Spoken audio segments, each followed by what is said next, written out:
What you're looking at isn't a painting. It's generative art, created with code. But here's the wildest part. I didn't write a single line of actual code. I just described my ideas and it came to life. Most people think you need to know how to code to create generative art. Well, I'm here to tell you that's not true. Now you just need an idea and the right environment to build it in.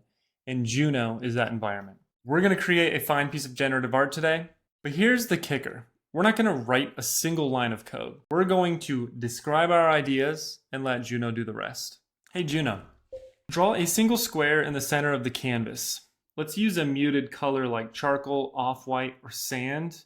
And let's give it a medium stroke thickness. All right, we've got our first square. This is awesome. So now let's do the generative part. Now take that square and randomly scatter copies of it across the entire canvas. Each one should get a random size, a random stroke thickness, random opacity, and a random color from that same color palette.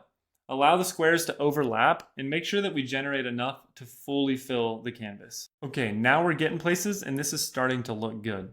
Let's take it another level. Hey Juno, let's add another layer of visual noise across the canvas, like a fine grain or a textured paper. Just like that, we have built a generative art piece. You can see here, every time we refresh the piece, we get a different output. That's the power of creative code. Built in Juno, the barriers are gone and you can now create whatever you can imagine.